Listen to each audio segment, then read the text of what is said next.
Le document archéologique que nous examinons aujourd'hui est vraiment exceptionnel. Il date du IXe siècle, avant Jésus-Christ, et il a été retrouvé en Mésopotamie, dans l'actuel Irak. Et il provient des fouilles débutées dans les années 1850 d'un tel de l'ancienne ville de Kala appelé Tel Nimroud, du nom de Nimrod biblique. Cet obélisque assyrien confirme de façon extraordinaire la réalité historique d'un personnage biblique et nous en montre même une représentation visuelle extraordinaire. Cet obélisque est en fait un bloc de calcaire noir taillé qui mesure 1,95 m avec 4 faces, recouvertes en haut et en bas de dizaines de lignes d'inscriptions en cunéiforme, qui relatent les exploits de Shalmaneser III, encore orthographié Salmanasar III, qui régna sur l'Empire assyrien entre 859 et 824 avant Jésus-Christ. Une de ses particularités, c'est qu'elle comporte aussi 5 reliefs qui en font tout le tour et qui sont disposés l'un en dessous de l'autre, un peu comme 5 planches de bande dessinée. Et il y a un relief qui nous intéresse tout particulièrement, parce qu'il montre précisément un personnage biblique, le roi Yéhou, francisé en Jéhu dans nos Bibles, dont l'histoire est rapportée dans le 2e livre des rois, au chapitre 9. Cette scène, tout comme les 4 autres, montre le roi, prosterné, qui apporte un tribut à Shalmaneser. Et au-dessus de chaque relief, un texte indique précisément le nom du roi et décrit la scène. Le roi Yéhou, ou Jéhu, a régné sur le royaume du nord d'Israël, c'est-à-dire les 10 tribus. Resituons le contexte. Nous sommes alors dans les années 850 avant Jésus-Christ, donc 80 années seulement après le grand Salomon. Vous vous souvenez que Salomon est le 3e et le dernier roi à avoir dirigé le peuple d'Israël avant qu'il ne se divise en deux. Il y a eu le premier, Saül, puis le roi David, un grand homme de Dieu, rédacteur de nombreux psaumes, et qui avait vécu des miracles et même reçu plusieurs révélations sur le futur Messie. Puis son fils lui a succédé sur le trône, Shlomo, francisé en Salomon. On peut qualifier son époque de l'âge d'or d'Israël, avec une quarantaine d'années de paix et de faste. Mais à la mort de Salomon, en 931, le royaume se divise, et 10 tribus font sécession et constituent le royaume du Nord, alors que la lignée de David, au sud, va diriger le royaume de Juda, composé du territoire de Juda et de Benjamin, avec Jérusalem pour capitale. Le royaume du Nord est appelé dans les textes tantôt Israël, tantôt Samarie, du nom de sa capitale, ou encore Éphraïm.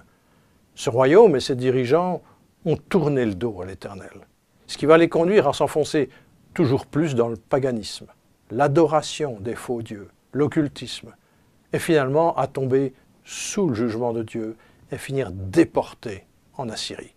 Le 2e livre des rois nous décrit cette lente désescalade et le climat politique et spirituel qui entraîne le peuple vers son tragique destin. Nous sommes alors précisément en 853 avant Jésus-Christ, le roi Akab qui règne sur Israël, les 10 tribus du Nord, vient de mourir.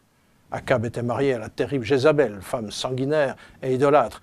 Et on peut dire que son règne est marqué par sa rébellion contre Dieu, ce qui a conduit le peuple à sombrer dans le paganisme le plus grossier en tournant le dos au Créateur.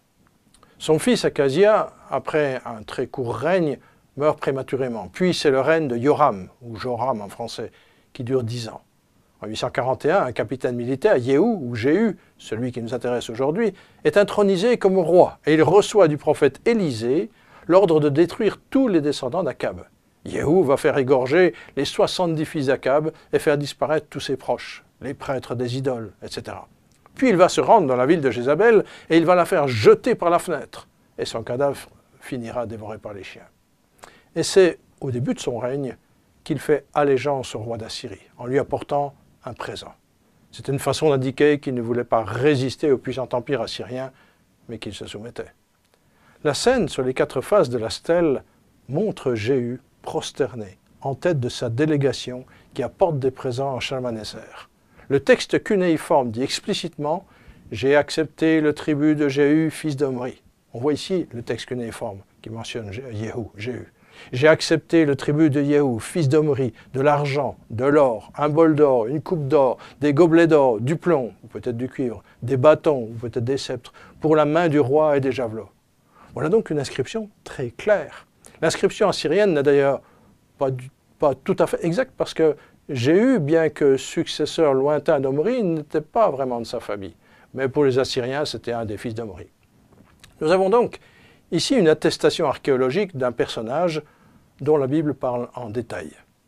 De plus, les autres inscriptions qu'on trouve au bas de la stèle sont également très intéressantes.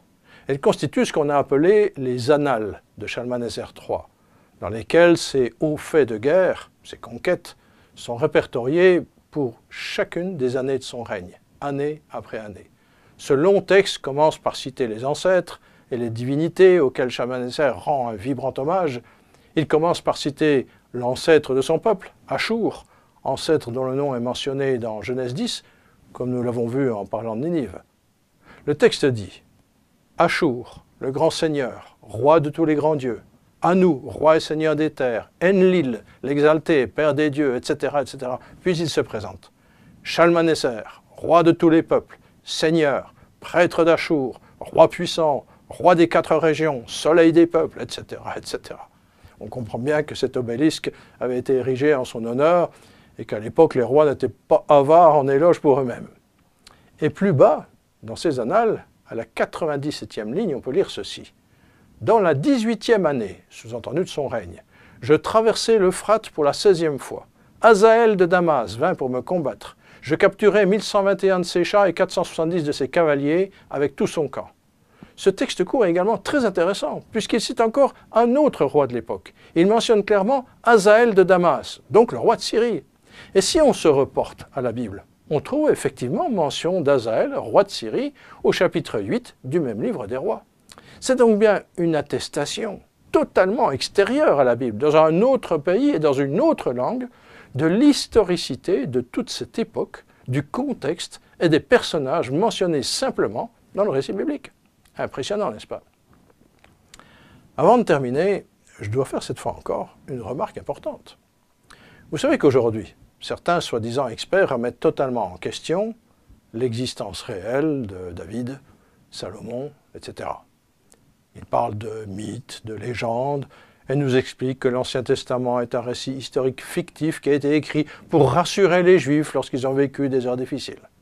Pourtant, on vient de voir que les récits se rapportant à Jéhu et Hazaël, et même la mention d'Omri, qui a régné seulement 50 ans après Salomon, sont attestés de façon incontestable par l'archéologie. Alors comment serait-il possible que la Bible nous rapporte des faits légendaires, nous inventerait une histoire légendaire d'un David, puis d'un Salomon, puis tout à coup poursuivrait, sans aucune rupture dans le récit, en nous rapportant des faits précis, totalement historiques? Ce genre d'affirmation n'a aucun sens.